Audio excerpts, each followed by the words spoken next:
What's going on? Let's see here. Hey, everybody. So I'm trying to test this mic, and right as we go in here, I've never done anything like this before. So I'm going to ask you guys to give me a little bit of grace because I think it'll be a cool thing for us to be able to interact with one another. I've really prepared in terms of like numbers and that sort of thing. So let me know if you guys can hear me before. Mic check. Somebody drop it in the comments if you can hear me before we get rolling.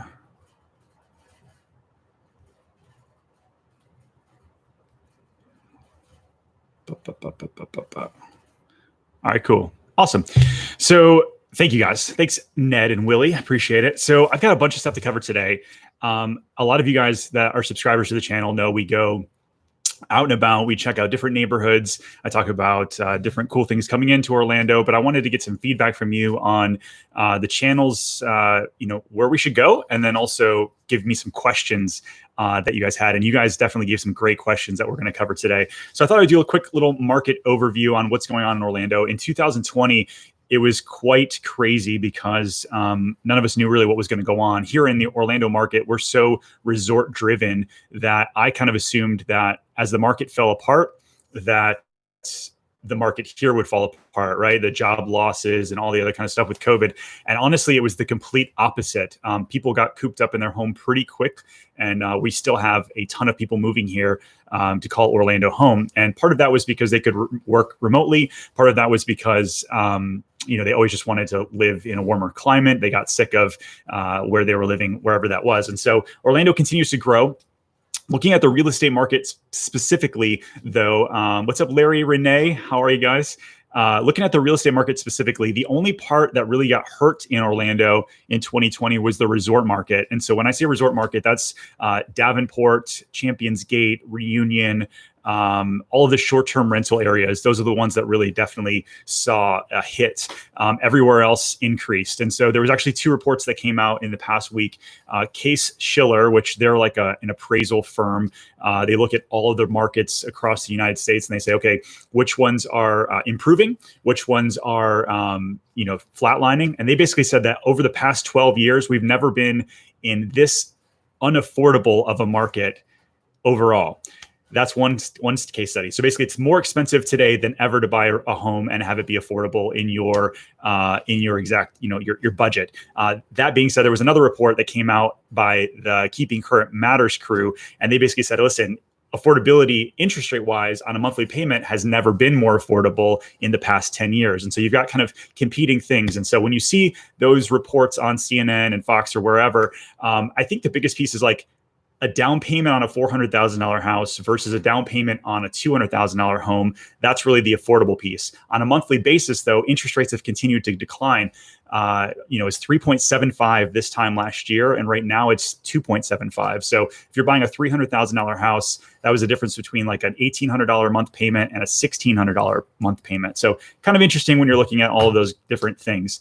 What's up, David, my Instagram friend? By the way, if you guys haven't followed me on Instagram, I'm super active on there as well. Love to kind of show life in Orlando. I'm always at Disney, out at Universal, showing off new restaurants and that kind of thing. So make sure you follow that sort of thing. So appreciate that. So let's talk a little bit about entry level real estate. So entry level, that would be like anything under $300,000 here in Orlando. Those people are really getting squeezed out. And so one of the questions that you guys asked was, where in Orlando can I buy a house in the 250s or 200s? That's getting to be harder and harder. And so I would say checking out like some farther parts like Groveland, farther out in Claremont, Haines City is still possible. Out by UCF, it's still possible. DeLand, Deltona, those kind of areas. You're having to push out farther and farther from Orlando, farther and farther from the parks. If you want to be close to downtown or like close to the parks, you can still get into like a condo in the 200s. The biggest piece there is going to be homeowners association fees. That's really, really tough to find something that is affordable that doesn't have like a $300 to $600 a month HOA. So like Celebration, for example, I get people that call me all the time to buy a home in Celebration, which I sell a ton of homes there. But they're like, our budget's like $250, $300. What can I get? And I'm like, listen, depending on the condo association, because there's like 16 different ones, you're looking at $250 a month for a condo association fee, all the way up to $625 a month. So those can be a little bit more cost prohibitive for most people. So you have to decide: are you willing to drive and figure out, okay, I'm willing to drive into the area, 45 minutes from Claremont, Groveland, Haines City, DeLand to get to where I want to go? Or are you going to eat some of those? Or do you push your budget up into the 300s and go from there? So that brings me to my next thing. The middle range, like 300 to 600, is kind of our middle bracket here in Orlando, depending on the size of home that you want. And so that's really where it's almost impossible to find a really great home right now, unless you go either new construction or you jump on the house the minute it gets listed. And so we're seeing that a ton. Pool homes, all of those kind of things getting more and more expensive, but that $300,000 to $600,000 budget bracket right in the suburbs or downtown is getting just really, really hard to come by. The next piece would be the luxury market. That actually got smoked in 2020 early on. We were seeing, just let me, explain what a good market and a bad market is. Anything that has a 3-month or below supply of homes would be considered a seller's market. Okay. Anything between like 3 and 5 months supply of homes, that's like a balanced, healthy market. Anything that's over that 5 to 6 months, that would be a strong buyer's market. So in 2020, we saw 18-month supply of homes in the luxury market. And when you get down below 300,000, it dropped below like 30 days. So it was a very strong seller's market, right? Now the luxury market, because there's so many people moving here, I'm getting calls from New York and DC and like all the high tax states. California is a big one.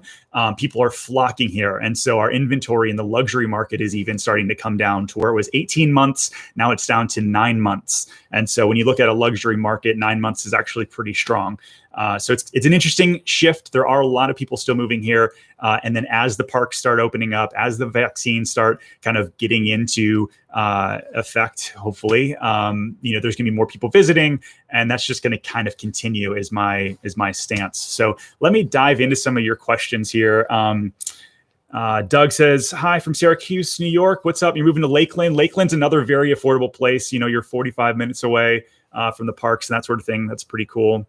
Brightline Rail, Barry asks, will be hopefully a game changer for traffic woes. So yeah, I know like Disney just partnered up with Brightline to bring in something, I think over to the Springs is what they're talking about, up from Miami, which will be big. I know Virgin Trains was partnered up with Brightline, and they've actually severed their relationship in 2020, I think just because of the financial stuff that was going on with Virgin in general.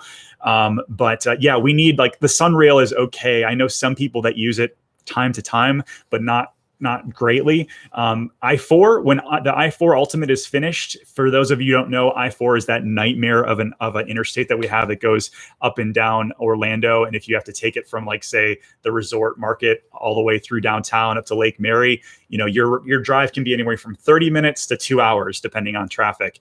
And so they're actually putting in a toll road right in the middle of I-4. And so you'll be able to pay to be able to basically take, for $1 or $2, be able to take the toll road on I-4 and make that drive a lot easier. And they're also adding lanes to I-4. So hopefully you'll make that thoroughfare a little bit easier. Right now, the construction sort of stops right around Dr. Phillips. And so actually, got a little map back there, but anyways, it stops around Dr. Phillips. They're saying by 2025, they'll continue that all the way through Davenport and alleviate a lot of that traffic. So we're hoping that makes it, a little bit more accessible for a lot of us. Let's see some other questions here. Make sure you guys drop some questions in below. This will definitely help kind of keep things going and making this a little bit more interactive than me just kind of talking to myself here. All right. So is it more complex buying a home around 350 with cash? That's a great question, Larry. So people come and say, I've got cash to purchase, does that put me in a better spot? It only does in a multiple offer situation, because that's one less contingency that the seller needs to take on or worry about. The appraisal isn't an issue. Underwriting isn't an issue. But at the end of the day, all mortgages turn to cash in 30 days, right? And so a cash purchase, maybe you could close in 2 weeks. Well, maybe the seller doesn't need to move in 2 weeks. Maybe they would rather a 30 or 45-day closing. So yes, it helps in a multiple offer situation, but we're not seeing like huge discounts where you come in, you say, hey, listen, the house is listed for 350. I'll pay 300 cash. Like those days are long gone. But it would help you if you're like in a multiple offer situation. Like me as a listing agent, I do look at, cash purchases. Again, just take that one contingency away. There's still going to be an inspection contingency, title contingency, bylaw review, all of those kind of things that you're going to be protected as a cash buyer. But yeah, hopefully that answers your question there. How do I feel about the Avalon Park area? So I can't talk about like what areas are safer than others, but I know Avalon Park is a fantastic area, especially if you're willing to be all the way out in the kind of the Oviedo area. Again, it's 45 minutes or so from Disney, probably 35 minutes from downtown. So not a terrible spot to be. You've got a lot of people from UCF, especially as the campuses open up and that kind of thing, that dominate that area. But yeah, I like the Avalon Park area. I've got somebody on my team that specifically sells out there. So I don't personally spend a ton of time in the area, but you can still get a nice home in a good community for a decent price out that way. All right, what else we got? Barry said, I never paid an HOA fee in Maryland along with Chesapeake Bay for 24 years. It's interesting. I moved from Detroit some years ago to Orlando, and in Detroit, I would say 50% of the neighborhoods had HOA fees, and they were never more than $50 a month, if there was. Here, it's actually very rare to find an area that does not have a homeowners association. So the downtown Orlando market, there's really no homeowners associations there other than like Baldwin Park, Winter Park. Those kind of areas don't have homeowners associations, but anywhere in the suburbs always have a homeowners association. And they really range in regards to like how restrictive they are or not. It's like some of them are, you can't change your doorbell without getting approval. Other ones just don't want you to paint your house pink, and they want you to cut your grass and just like, take care of your home and you'll be fine, right? And so there's different levels. And so when you're buying a house, like digging into the bylaws to figure out what you're signing up for is definitely going to be something you want to do if you're moving into something with an HOA fee. So Janlyn asks, she's going to be moving here in January 22. When should she start looking seriously? I think, anytime you're moving into an area, I think you're going to look at, Orlando's huge. Like it's really, really big. And so narrowing down your focus as early as possible is going to be important. So I would say, June, July of this year, maybe take a trip here, get familiarize yourself with Orlando and say, okay, I want to live in, downtown because I like the sort of the hustle and bustle and the older homes, or, hey, I want to be as close to the resort or as far away from the resort as possible. Narrowing your focus is going to be really important. So that way we can keep you updated on the new homes that hit the market, and you can kind of familiarize yourself with the pricing and how fast homes are moving. So that way in like November, December of this year, you can jump on something when you find that perfect home. So yeah, I'm typically telling people, narrow your focus 60 days before you're looking to purchase, get your pre-approval straightened out. And then that way, 30 days out before you want to move, we're able to jump on something as quick as possible. Great question.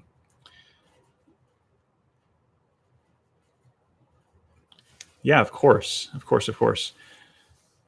Ned, so I'm curious in London, I got a lot of people that watch from London, and I have a lot of UK sellers and buyers here in Orlando. So I'm curious, like percentage wise, how many people own a car versus take the train? If you work on the train, that's an interesting thing.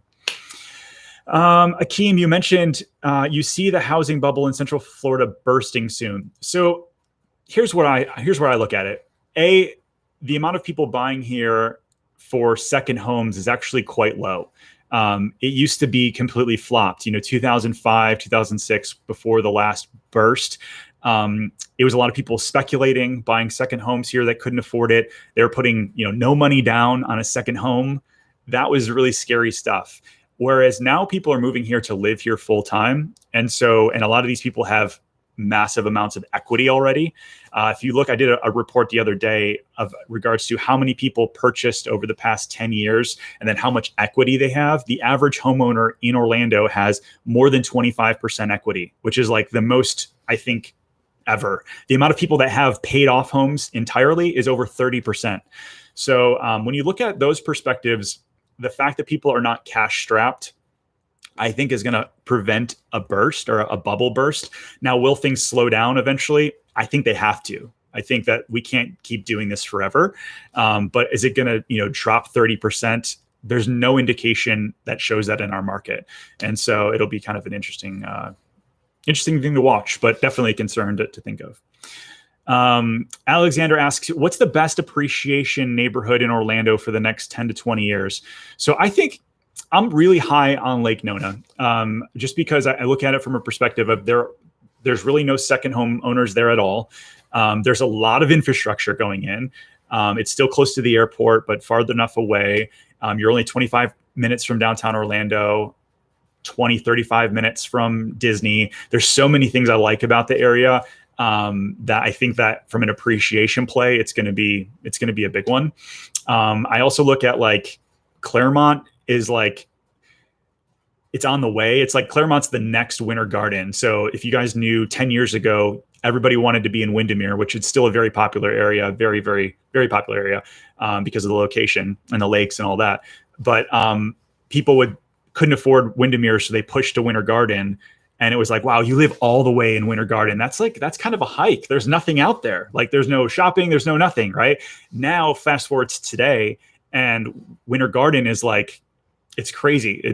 I think it was the top 5 fastest growing community in the country pre-COVID. I'd have to run the numbers to find out where they're at now.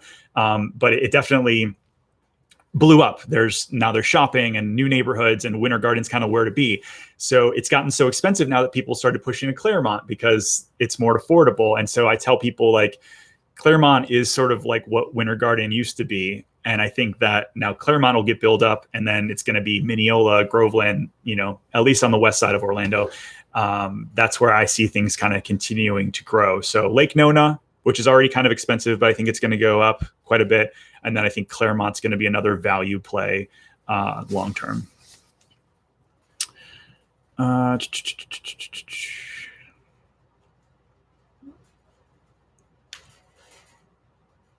Yeah. So Ned says before COVID, they had 100 million people go through Waterloo annually, and he's 54 and hasn't had his driver's license. That's incredible. I mean, I think here, unfortunately, Orlando is very car dependent. You couldn't get around on public transportation. But, when you do look at transportation, where they are spending their money is airplanes. I mean, we've got a new over at Orlando International MCO. There's a whole new terminal going in. JetBlue just signed up for there. It's gorgeous, but they're spending like over $1 billion there redoing the airport system because we had, I think, 90 million people come through just the airport in 2019. So it's been pretty insane. Do I like 55 and older communities? So, I mean, do I like them? I think they're great if that's the lifestyle that you want. There's no good or bad. I think that they have great HOAs. Some of them have lifestyle directors that do a really great job. And so you get back in return what you pay. We have an agent on my team that specifically deals with the villages. So she's up there, and that's an incredible community, obviously 55 and older kind of deal. There's some locally closer to the parks that are really great popping up, but yeah, they're hit or miss, and there's plenty of them down here. So if you have questions about it, shoot me an email. I'll hook you up, make sure with you some of the better ones. There are more and more in Orlando. Like someone else mentioned the silver wave kind of moving here. I think it's interesting. Orlando, I don't think was ever like the most popular destination for the silver wave, if you will. There was just people were doing the coast, they were doing the villages. Now I think there are more and more 55 and older communities opening here. Like Pulte has a new one coming up in Horizon West. It's going to be the first 55 and older community opening up there, and so we're going to see probably more and more of those hit. So Dave asks, where's a good area for a second home that I can Airbnb when we're not there? So really the resort market right now has a lot of good buys. Like I mentioned earlier today, the resort market is really the only one that got that flatlined or in some areas dipped a little bit in pricing in 2020. All the other ones shot up the other direction. But you have to look at which homeowners associations allow short-term rentals. So like Celebration, for example, right next to Disney built the thing, but they don't allow short-term rentals. It has to be a minimum of 7 to 12-month leases. So you can look at Reunion, Davenport, Champions Gate, and most of those neighborhoods will allow short-term rentals. You can also buy a house fully furnished, so you can save some money there. Yeah, it's good stuff. Adam says, I bought a new home in Reunion and would have used your team if I found you sooner. I appreciate it, man. So Adam, and then he asks, what's the process for closing like on a new build? So I would say, depending on your builder, I would make sure you bring through your home inspector for your final walkthrough. So usually right towards the end, most builders allow you to come in 10 days before closing to do a final walkthrough check. And so you're going to check out like, everything from blemishes on the walls to make sure it's as nearly perfect as possible, but then also checking all of the systems, the AC, the water tank, the roof's not leaking, that the insulation, this is a big one, that the insulation is actually in the attic. Some builders, they're all bringing in third parties to do their work, right? So they have an insulation company up there blowing. I've come to where sometimes attics will only have half the insulation done. And so anything like that, you're going to find and kind of create that punch list item for your builder to finish before closing.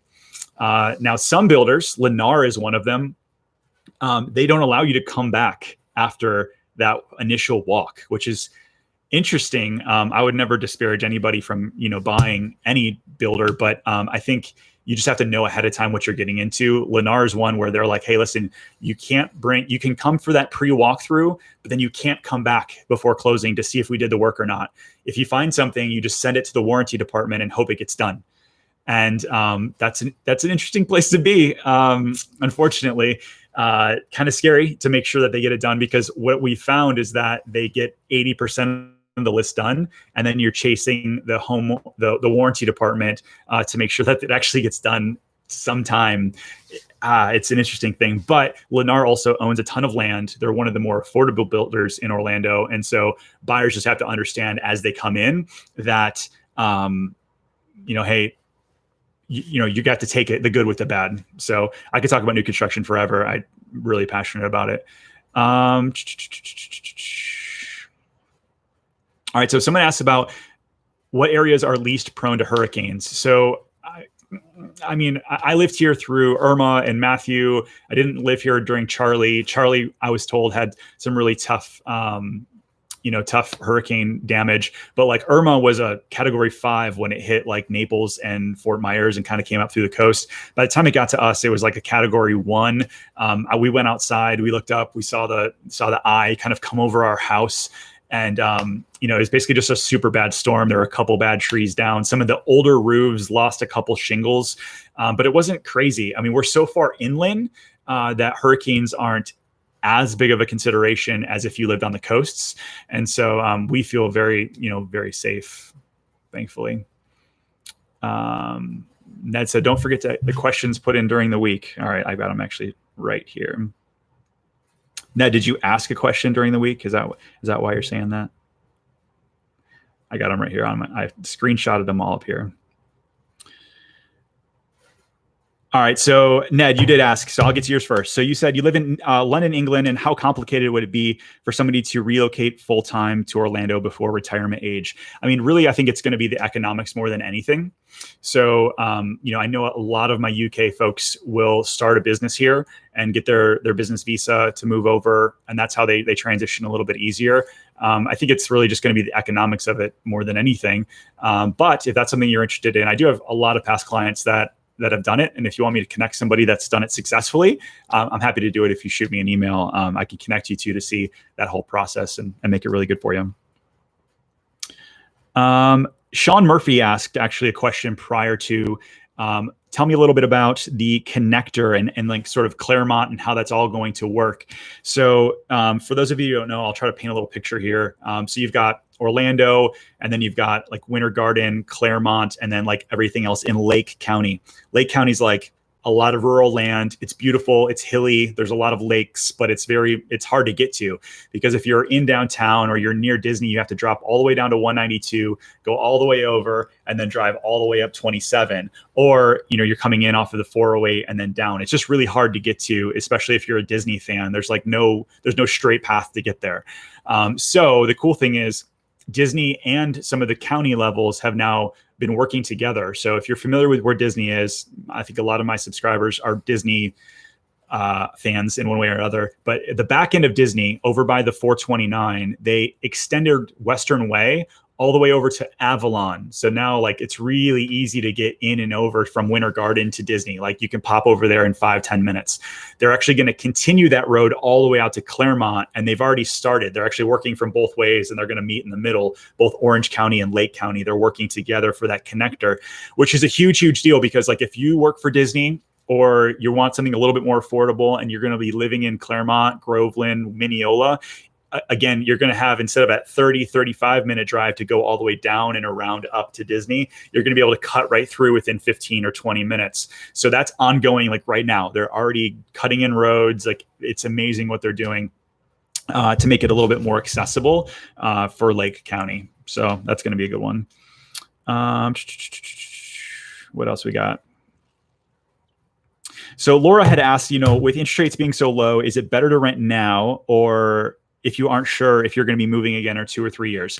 So I always tell my clients, like, I think to recoup the cost of selling a home, you need to be looking at a 3+ year horizon. If you plan on flipping it within 1 year or 2 years, you will get some appreciation. But by the time you pay transfer tax, title costs, marketing to a real estate agent, all these other fees, on average, it's like a 2-year recovery window before you're able to break even and then get out. Okay. Some of these other areas have massive appreciation in value. Maybe that year, that's like a 1-year horizon. But I always tell people, like, if you're going to buy because you're looking at a 2+ year horizon, I think that's a really smart thing to consider. Annette asked, do I deal with rentals at all? We want to rent before and get a feel of the area. I don't think that's a terrible idea. I would say 30% of our clients rent first and then buy, and then 70%, do the sort of double. They come down, get to know the area, and then they buy, before they moved here. So we don't do rentals on the to help with rentals, but what I do is I pass along sort of property managers that I trust. If you tell me the area you're looking to buy or to rent in, I can send you a list of all the available rentals and then connect you with the property managers that take care of it. The reason being is, to be quite frank, and I'm always very clear and honest with my crew here, they don't pay us anything. They pay us like $25 or $30 to do all of the lease work. And a lot of the property managers don't like to work with realtors. So they don't call us back. It's hard to get into the properties. It's just kind of a weird thing. And so I'm always looking at it from a perspective of what's going to be best for you as the client. And so I'll provide a free service to where I'm like, hey, here's all the rentals in your area for your budget. And then hopefully when it's time to buy, you remember us and come back around. So that's kind of how we operate. So we've been going for about 30 minutes here, and like 50 people have been stuck in watching, which means a ton to me. This is the first time I've done this. I plan on having guests in with me. I'm probably going to do this, I don't know, once a month, once a quarter, something like that. I think it's really valuable to interact with you guys. I also love to hear your questions because it makes me think about things a little bit differently. It allows me to dive into doing more research and making better videos for the channel in the future. So this means a ton that you guys have jumped on here. See if I've missed any others. And if you guys have any other questions, let me know. Yeah,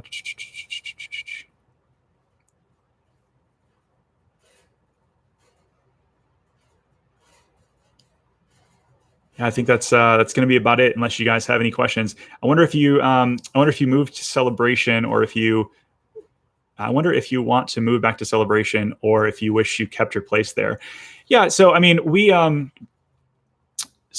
we lived in Celebration for 4 years before we moved to Winter Garden, and we were there in Celebration yesterday. Like, we have a lot of friends there. We go to town events. I love Celebration. We sell a lot of houses there.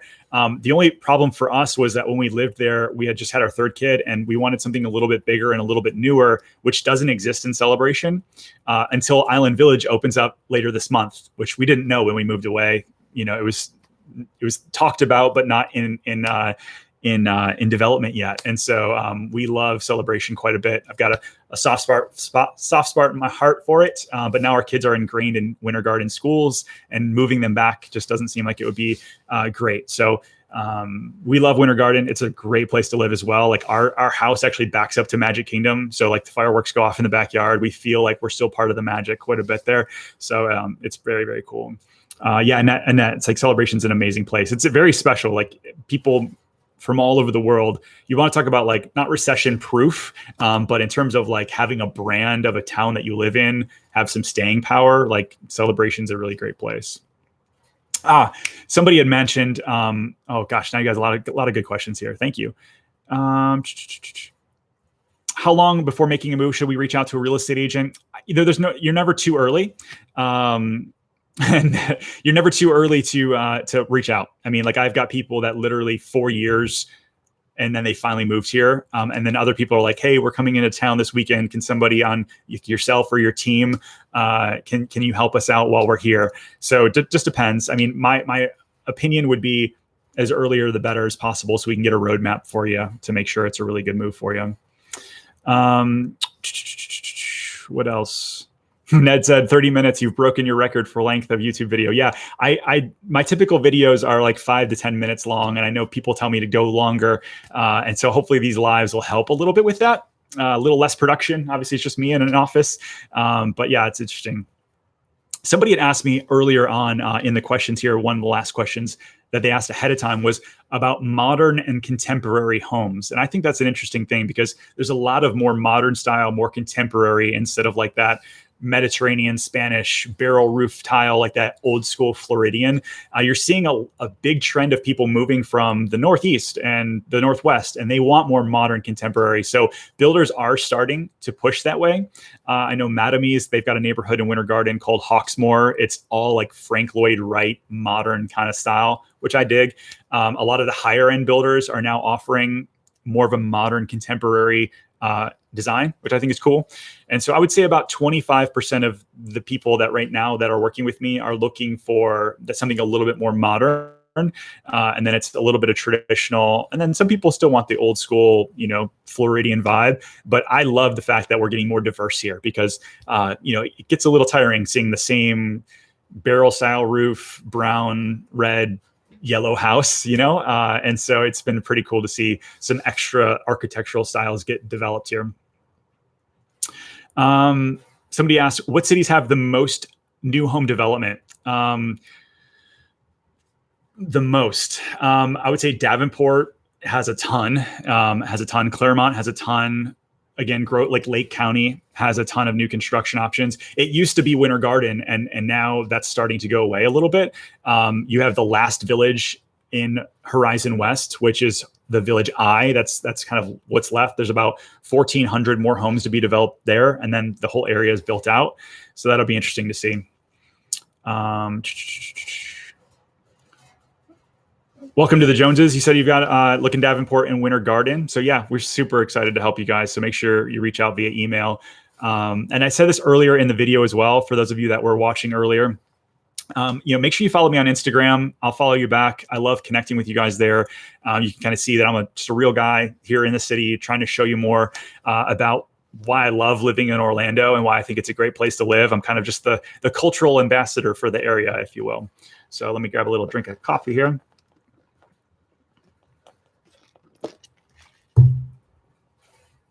Adam had asked about earlier about new construction and that closing process. He said, do you move in on the closing date or when you build typically? So it depends on what time of day you close. If you close in the morning, you should be able to fund by lunchtime, and then you get your keys when you fund. So just try to close as earlier in the morning as possible, and you'll be able to move in on closing day.